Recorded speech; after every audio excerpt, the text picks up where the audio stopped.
Okay students, अब ध्यान से देखना ये क्वेश्चन। ये क्वेश्चन बाकी क्वेश्चन से थोड़ा सा अलग है। क्यों अलग है, चलिए देखते हैं। Find the 20th term. भाई हमें पता है 20th टर्म का मतलब होता है A20 और A20 का मतलब होगा A प्लस 19D। सर ये कैसे आता है? भाई जब भी आपको ऐसा क्वेश्चन में दिखता है ना 20th टर्म, तो समझ जाना nth टर्म का फॉर्मूला लगेगा। और nth टर्म का फॉर्मूला होता है A N equals to A plus N minus one into D. ये होता है कि नहीं होता है? अब आप देखो ना यार, 20 टर्म बोला है मतलब एन की वैल्यू यहाँ क्या होगी 20। देखो ना भाई, टी एच टर्म टर्म, तो एन की वैल्यू क्या हो जाएगी 20।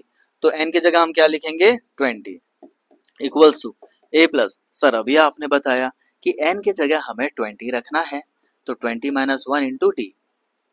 तो ये A20 जो है वो क्या हो जाएगा A plus 20 minus one 19D। तो इसको ना हम डायरेक्ट भी ऐसा लिख सकते हैं। क्या ये बात समझ में आ गई? ठीक है, ये बातें आपको पता होनी ही चाहिए। अब आगे देखो, find the 20th term.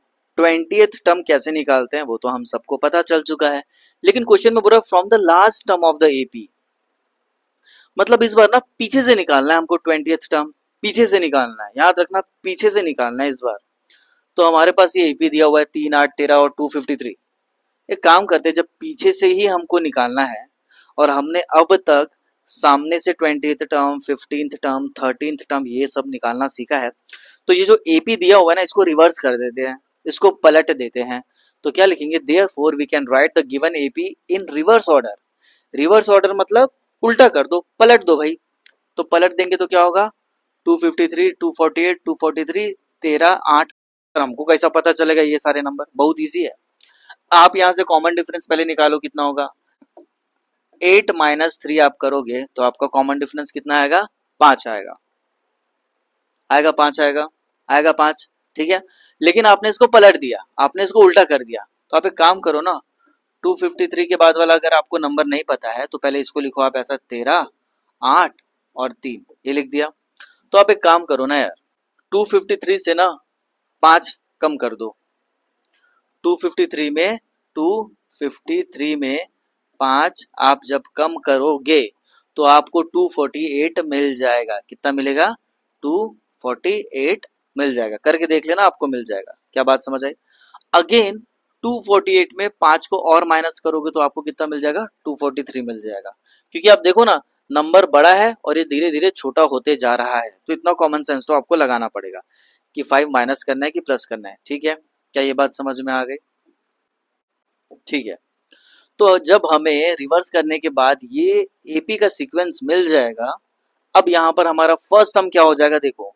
Now for the new AP first term हमारा हो जाएगा 253 और कॉमन डिफरेंस हो जाएगा हमारा -5। कैसे? सेकेंड टर्म को फर्स्ट टर्म से करना पड़ता है माइनस, मतलब 248 को माइनस करेंगे 253 से तो हमारा आएगा -5। क्या ये बात समझ में आ गई? ठीक है, तो फर्स्ट टर्म और कॉमन डिफरेंस बड़े ध्यान से निकालना वरना गड़बड़ हो जाएगा भाई, है ना? ठीक है, अब देखो यहाँ पर टोटल कितने टर्म्स है 20 है, तो n की वैल्यू 20 हो जाएगी। अभी तो बताया था आपको हमने पिंक कलर से जब बता रहे थे। ठीक है, तो ऑब्वियसली ये फॉर्मूला लगेगा। अब सबकी वैल्यू रख दो। A 253 है, 20 माइनस 1 हो जाएगा क्योंकि 20th टर्म निकाल रहे हैं। D की वैल्यू -5 हो जाएगी। -5 इंटू 19 करेंगे तो -95 आएगा। तो 253 से -95 करेंगे तो 158 आ जाएगा। तो A20 की वैल्यू हमारे पास आ गई 158। और हम लिखेंगे therefore 20th term from the last term of the AP। इससे फिर सीधा करके लिख देना उसको, कितना हो जाएगा 158 हो जाएगा। समझ में आई? बहुत इजी क्वेश्चन है। अगर लास्ट टर्म नहीं भूलता तो ऐसे ही सॉल्व करते। लास्ट टर्म से पीछे से हमको 20th टर्म निकालना है तो हमने रिवर्स कर दिया। रिवर्स करने के बाद हमने A और D बहुत समझदारी से निकाला।